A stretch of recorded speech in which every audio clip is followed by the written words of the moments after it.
أعوذ بالله من الشيطان الرجيم. بسم الله الرحمن الرحيم. الحمد لله رب العالمين الرحمن الرحيم مالك يوم الدين إياك نعبد وإياك نستعين اهدنا الصراط المستقيم صراط الذين أنعمت عليهم غير المغضوب عليهم ولا الضالين.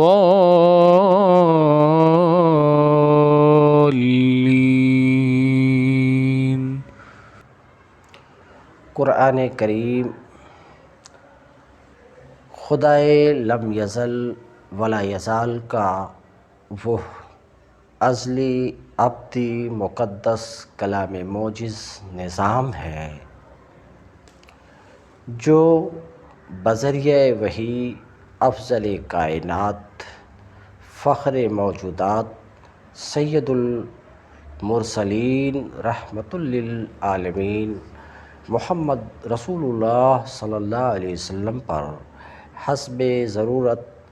23 سال کی مدت میں تھوڑا تھوڑا نازل ہو کر ہم تک ناقابل شک تواتر کے ساتھ اس طرح پہنچا ہے کہ اس میں ایک لفظ کیا ایک نقطے کا بھی تغیر و تبدل نہیں ہے۔ تو آپ نے سماعت فرمایا کہ اللہ رب العزت کا کلام قرآن مجید 23 سال کے عرصے میں تھوڑا تھوڑا کر کے حسب ضرورت فخر موجودات سید الرسل محمد مصطفیٰ صلی اللہ علیہ وسلم پر نازل ہوا۔ اس کے نزول کی ابتدا ایک قول کے مطابق لیلۃ القدر میں ہوئی ہے اس طور پر کہ اللہ رب العزت کا یہ فرمان موجود ہے اِنَّا أَنزَلْنَاهُ فِي لَيْلَةِ الْقَدْرِ۔ تو یہ آیت اس بات کو بتاتی ہے کہ اس کے نزول کی ابتدا شب قدر میں ہوئی ہے،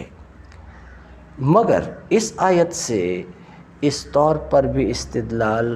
کیا جاتا ہے۔ ایک استدلال تو اس بات پر کہ اس کے نزول کی ابتدا شب قدر میں ہوئی ہے، یہ شب قدر میں ہوئی ہے وہ اس طور پر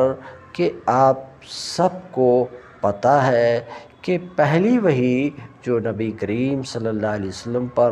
نازل ہوئی ہے وہ اقرا بسم ربک اس آیت کے ذریعے سے یہ آیت نازل ہوئی ہے۔ تو واقعہ یہ ہے کہ لفظ قرآن مجید کا اطلاق ایک آیت پر بھی ہوتا ہے، ایک آیت بھی قرآن مجید کے نام سے یاد کی جاتی ہے، تو ایک آیت پر بھی قرآن بولا جاتا ہے اور پورے قرآن پر یعنی الحمدللہ رب العالمین سے سورہ ناس کی آخری آیت تک ان سب پر بھی قرآن بولا جاتا ہے۔ تو ایک آیت پر بھی قرآن کا اطلاق ہوتا ہے اور پورے قرآن پر بھی قرآن کا اطلاق ہوتا ہے، یہ واقعہ ہے۔ تو اِنَّا أَنزَلْنَاهُ فِي لَيْلَةِ الْقَدْرِ، ہم نے اس قرآن کو شب قدر میں اتارا اس طور پر کہ اس کی چند آیت شب قدر میں نازل ہوئی اور ایک آیت اور چند آیات پر بھی قرآن بولا جاتا ہے، تو ایک مفہوم تو اس کا یہی ہو سکتا، لہٰذا اس آیت سے اس بات پر بھی استدلال درست ہے کہ نزول قرآن کی ابتدا شب قدر میں ہوئی۔ ایک دوسرے دعویٰ پر بھی اس آیت سے استدلال کیا جاتا ہے، وہ یہ ہے،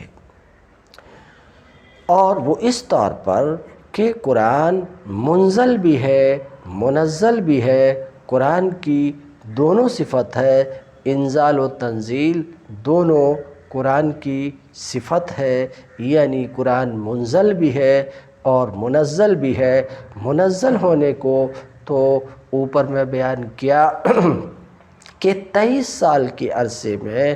ضرورت کے مطابق تھوڑا تھوڑا کر کے اسے نازل کیا گیا محمد مصطفیٰ صلی اللہ علیہ وسلم پر، اس طور پر کہ 23 سال کے عرصہ میں اس کا نزول ہوا تو قرآن منزل ہے، کیونکہ تنزیل تھوڑا تھوڑا کر کے اتارے جانے کو کہتے ہیں۔ تو قرآن کی صفت تنزیل بھی ہے قرآن کی صفت تنزیل بھی ہے اور قرآن کی صفت انزال بھی ہے۔ یعنی واقعہ یہ ہے کہ چونکہ 23 سال کے عرصے میں ضرورت کے مطابق تھوڑا تھوڑا قرآن نازل ہوتا رہا، اس طور پر قرآن منزل ہے۔ اور قرآن کی صفت انزال یعنی منزل ہونا ہے، قرآن منزل بھی ہے، ایک بارگی اتارا گیا کلام بھی ہے۔ اب رہی بات یہ کہ قرآن کا منزل ہونا کس طریقے سے ہے، یہ قرآن منزل کس طریقے سے ہے، جب واقعہ یہ ہے کہ 23 سال کے عرصے میں اتارا گیا، تو پھر یہ بات کس طریقے سے درست ہو سکتی ہے کہ یہ ایک بارگی اتارا گیا کلام بھی ہے۔ تو یہ ایک آیت سے بھی یہ بات ثابت ہوتی ہے اور ایک حدیث سے بھی یہ بات ثابت ہوتی ہے۔ آیت تو یہی ہے، اِنَّا أَنزَلْنَاهُ فِي لَيْلَةِ الْقَدْرِ، یہ وہ کلام ہے جس کو ہم نے شب قدر میں اتارا، یہ وہ کلام ہے جس کو ہم نے شب قدر میں اتارا۔ تو شب قدر میں اتارا ہوا کلام اس طور پر کہ اللہ رب العزت نے پورے قرآن کو شب قدر میں لوح محفوظ سے آسمان دنیا پر نازل کیا، پورے قرآن کو لوح محفوظ سے آسمان دنیا پر ایک بارگی اتارا۔ تو اس کلام کی صفت یہ ہے کہ یہ ایک بارگی اتارا گیا کلام بھی ہے، ایک بارگی اتارا گیا کلام بھی ہے۔ اسی طریقے سے قرآن کا منزل ہونا ایک حدیث سے بھی ثابت ہے، اور حدیث وہ یہ ہے کہ نبی کریم صلی اللہ علیہ وسلم کا ارشاد مبارک ہے کہ رمضان تک جتنا کچھ اتر چکا ہوتا اس پورے کو جبریل امی رمضان میں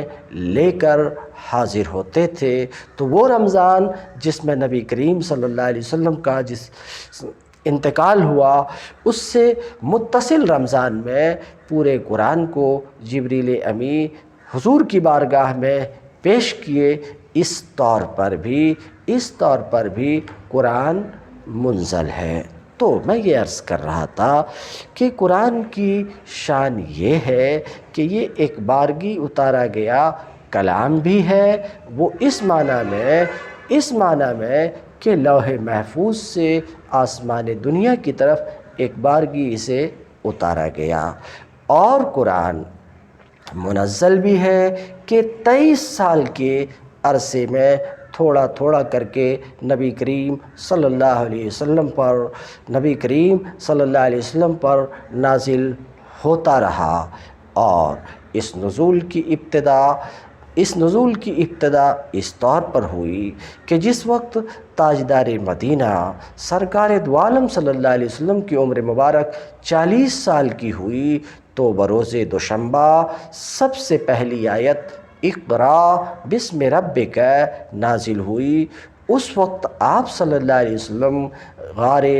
حرا میں تشریف رکھتے تھے، جیسا کہ شیخین و دیگر محدثین نے حضرت عائشہ صدیقہ رضی اللہ تعالی عنہا سے روایت کیا ہے۔ اس کے بعد حسب موقع آیتیں اور سورتیں نازل ہوتی رہیں، جن میں مکی، مدنی، سفری، حضری، لیلی، نہاری، اردی، سماوی مختلف حصے ہیں۔ نزول کے اعتبار سے آیات اور سورتوں کی قسمیں: جو حصہ ہجرت سے پیشتر نازل ہوا اس کو مکی کہتے ہیں، اور جو ہجرت کے بعد نازل ہوا اس کو مدنی کہتے ہیں۔ آیات اور سورتوں کے مدنی و مکی ہونے کے بارے میں مشہور قول یہی ہے کہ ہجرت سے پہلے جس کا نزول ہوا وہ مکی ہے، اور ہجرت کے بعد جس کا نزول ہوا وہ مدنی ہے۔ یہ تو مشہور و معروف اور مقبول اصطلاح ہے۔ اس اصطلاح کے سوا دو اصطلاحیں اور بھی ہیں، یہ بھی آپ کے ذہن میں رہے، مگر مشہور وہی اصطلاح ہے جسے آپ نے سن لیا کہ ہجرت سے پہلے جس کا نزول ہوا وہ مکی ہے، اور نبی کریم صلی اللہ علیہ وسلم کی ہجرت کے بعد جس کا نزول ہوا، خواہ کہیں ہوا، مکہ میں ہوا یا مدینہ میں ہوا، وہ مدنی ہے۔ یہی مشہور و معروف اصطلاح ہے، مگر دو اصطلاحیں اور بھی ہیں۔ اول یہ کہ جس کا نزول مکہ میں ہوا ہے وہ مکی ہے، گو ہجرت کے بعد ہوا ہو، اور جس کا نزول مدینے میں ہوا ہو وہ مدنی ہے۔ دوم یہ کہ جس حصے میں اہل مکہ سے خطاب ہے وہ مکی ہے، اور جس کا روئے سخن اہل مدینہ کی طرف ہے وہ مدنی ہے۔ یہ دو اور اصطلاح ہیں سورتوں اور آیات کے مکی اور مدنی ہونے میں، مگر مشہور اصطلاح پہلی ہی ہے جس کو 2-3 بار میں بیان کر چکا۔ حفظ قرآن و کتابت قرآن: واضح رہے کہ اہل عرب کا حافظہ نہایت ہی قوی تھا۔ وہ اپنے تمام شجرہائے نسب، اہم تاریخی واقعات، جنگی کارنامے، بڑے بڑے خطبے، لمبے لمبے قصیدے اور نظمیں سب زبانی یاد رکھتے تھے۔ جب قرآن پاک نازل ہوا تو عرب کی عام عادت کے مطابق خود نبی کریم صلی اللہ علیہ وسلم اور آپ کے صحابہ کرام نے اس کو برزباں یاد رکھا، اور ہمیشہ کے لیے یہ سلسلہ جاری فرمایا۔ اسی لیے ارشاد ہے بل هو آیات بینات فی صدور الذین اوتوا العلم۔ ساتھ ہی ساتھ اس کی کتابت کا بھی اہتمام فرمایا کہ جس وقت کوئی آیت نازل ہوتی اسی وقت آپ لوگوں کو یاد کراتے، بلحاظ ترتیب اس کا مقام بتاتے اور کسی کاتب کو بلوا کر لکھوا دیتے تھے۔ جمع و ترتیب: مگر چونکہ آپ کو اس کے بعض احکام یا تلاوت کو نسخ کرنے والے حکم کے نزول کا انتظار باقی تھا، اس لیے عہد نبوی میں پورا قرآن ایک ہی جگہ سورتوں کی ترتیب کے ساتھ جمع نہ تھا، بلکہ مختلف ٹکڑوں میں مرتب اور حفاظ کے سینوں میں محفوظ تھا، جس کی تصریح حضرت زید بن ثابت رضی اللہ تعالی عنہ کی روایت میں موجود ہے۔ جب آپ کی وفات کے باعث سلسلے وحی اور نزول قرآن ختم ہو گیا تو خلفائے راشدین نے اس عظیم الشان کام کو انجام دیا۔ صحیح بخاری میں حضرت زید بن ثابت رضی اللہ تعالی عنہ سے روایت ہے کہ جب جنگ یمامہ میں صحابہ کی ایک بڑی جماعت شہید ہوئی تو حضرت عمر رضی اللہ تعالی عنہ حضرت صدیق اکبر رضی اللہ تعالی عنہ کے پاس تشریف لائے اور کہا، معرکہ یمامہ میں بہت سے قاریان قرآن کریم مقتول ہو گئے اور مجھے اندیشہ ہے اگر آئندہ معرکوں میں بھی وہ اسی طرح شہید ہوتے گئے تو قرآن کریم کا بہت سا حصہ ہاتھوں سے جاتا رہے گا۔ میری رائے یہ ہے کہ آپ جمع قرآن کا حکم دیں۔ حضرت ابو بکر صدیق رضی اللہ تعالی عنہ نے جواب دیا، جس کام کو رسول اللہ صلی اللہ علیہ وسلم نے نہیں کیا میں اسے کس طرح کروں؟ حضرت عمر نے کہا، واللہ یہ بات بہتر ہے، آپ بار بار کہتے رہے یہاں تک کہ حق تعالیٰ کی طرف سے حضرت ابو بکر صدیق رضی اللہ تعالی عنہ کو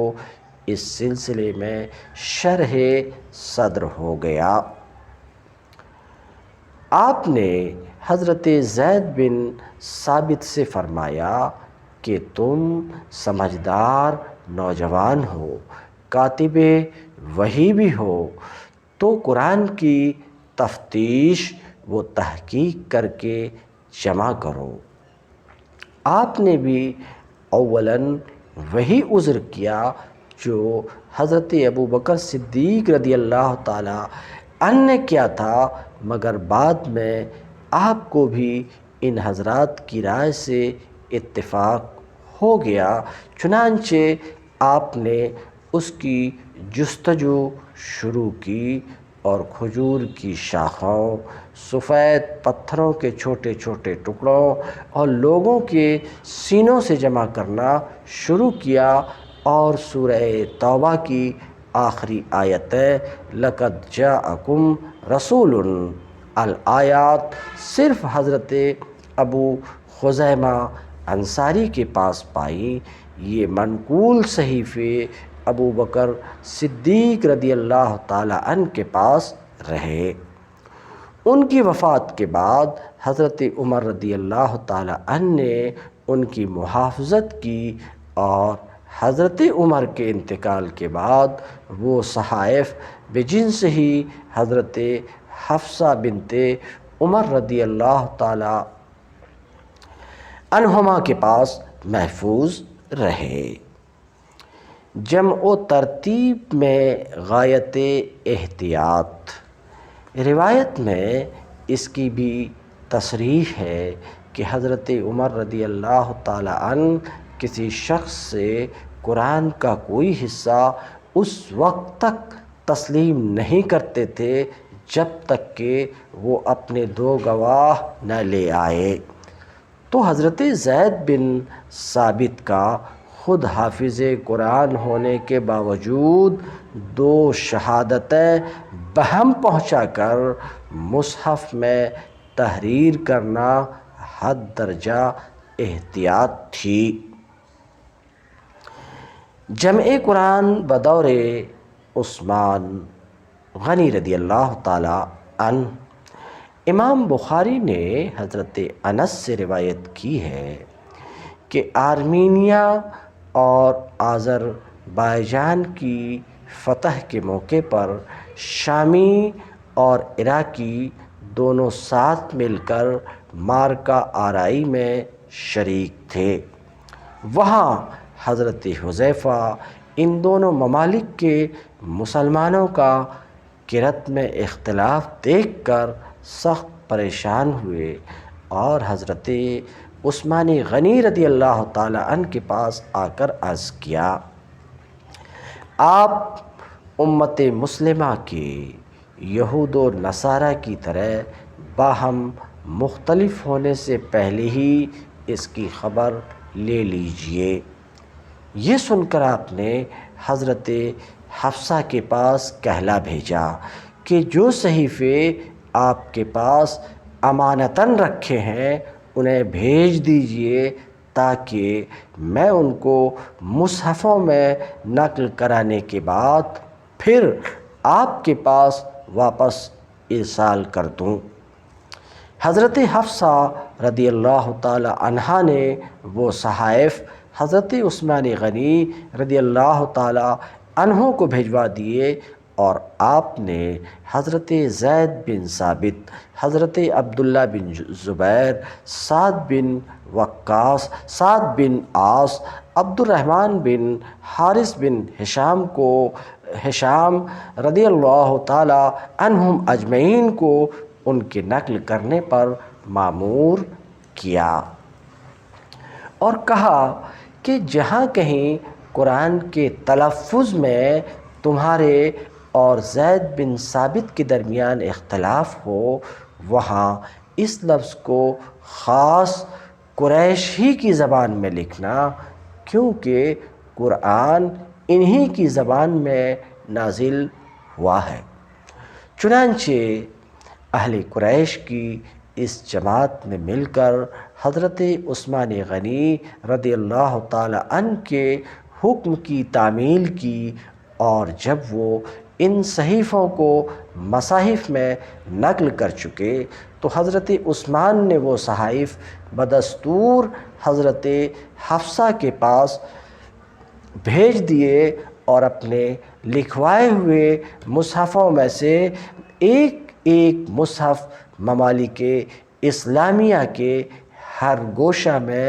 ارسال کر دیا۔ حافظ ابن حجر عسقلانی فرماتے ہیں کہ یہ واقعہ سن 25 ہجری کا ہے۔ ہمارے دور کے بعض علماء نے یہ بات غالباً سہواً کہی ہے کہ یہ واقعہ تقریباً 30 ہجری کا ہے، کیونکہ اس پر کوئی دلیل نہیں ہے۔ قرآنی سورتوں کی تعداد۔ جن لوگوں کا اجماع قابل تسلیم اور معتبر ہے ان کے نزدیک قرآن کی جملہ سورتیں 114 ہیں، اور ایک قول میں الانفال اور براءہ کو ایک ہی سورہ ماننے کے باعث 113 ہی بیان کی گئی ہیں۔ قرآن کو سورتوں میں تقسیم کرنے کی حکمت یہ ہے کہ اس سے ہر ایک سورہ ہی کو معجزہ ثابت کرنا مقصود ہے، اور اس بات کی طرف بھی اشارہ ہے کہ ہر ایک سورہ ایک مستقل نوشتہ ہے۔ چنانچہ سورہ یوسف حضرت یوسف علیہ السلام کا قصہ بیان کرتی اور سورہ برات منافقین کے حالات اور ان کے مخفی راز وغیرہ کا پردہ فاش کرتی ہے۔ آیات و کلمات اور حروف کی تعداد۔ عثمان بن عطا کے واسطے سے، اور وہ عطا حضرت عبداللہ ابن عباس رضی اللہ عنہم اجمعین سے روایت کرتے ہیں کہ قرآن کی جملہ آیتیں 6616 ہیں، اور قرآن کے تمام حروف کی تعداد 3,23,671 ہے۔ الدانی کا قول ہے کہ تمام علماء سلف کا اس بات پر اجماع ہے کہ قرآن کی آیتوں کی تعداد 6000 ہے، مگر پھر اس تعداد پر اضافہ کے متعلق ان میں باہم اختلاف ہے۔ بعض علماء تعداد